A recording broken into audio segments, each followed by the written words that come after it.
This is AMBS Channel 2, a commercial TV station operating under permit number BSD-0126-2022 TBC MOD.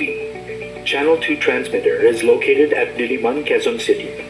AMBS Channel 2 is operated by the following professional electronics engineers, duly licensed by the Professional Regulation Commission. Engineer Erwin D. Senora, PECE number 0001448. Engineer Romel G. Ardente, ECE number 0023097. Engineer Sean Jacob Sedicon, ECE number 0081731. Engineer Gerald Arcega, ECE number 0082990. Engineer Madrick Ace Villa, ECE number 0082201. Orlando M. Legarta, 93-1PNCR-6016. Rene O. Agravante, 93-1PV-5715. Jose P. Buban, 94-1PV-8960. Mon Israel U. Bagay, 09-1PCAR-23697.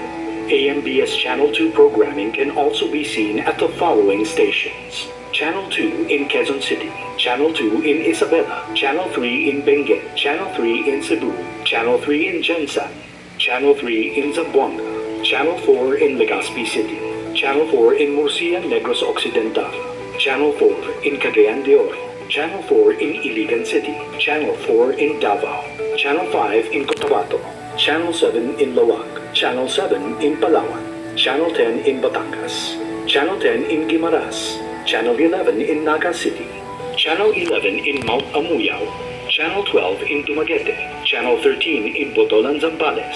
AMBS Channel 2 can also be seen nationwide via digital transmitters located at the following areas: Quezon City, BSA Makati, Summit 1, Giginto, Silang, Halahala, Cebu, Davao, Tarlac, San Miguel, San Fernando, Batangas, San Pablo, Bacolod, Cagayan de Oro, Guimaras, and Benguet. This is AMBS Channel 2, now signing on.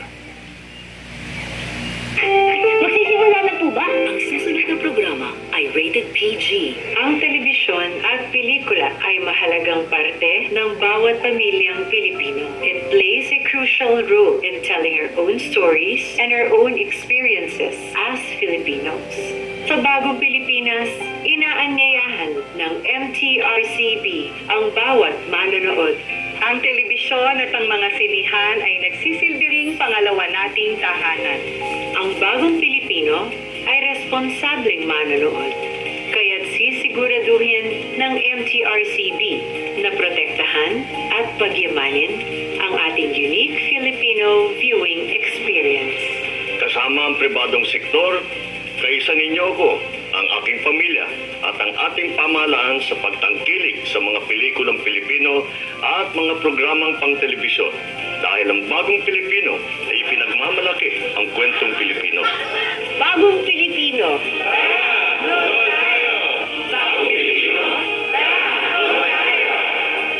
Bagong Pilipino! Tara, nood tayo!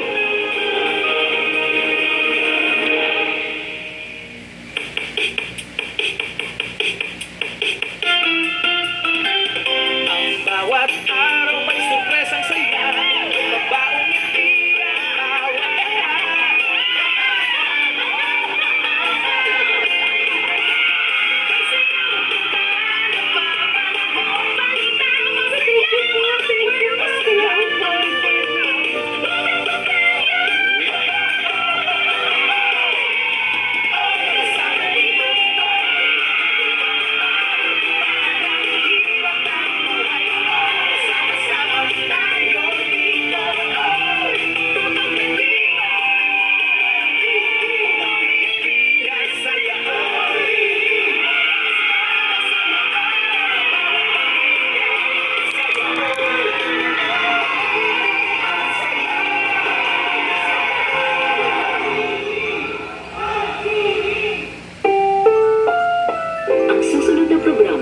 rated PG. Patnubay at gabay ng magulang ay kailangan sa mga batang manonood. The Healing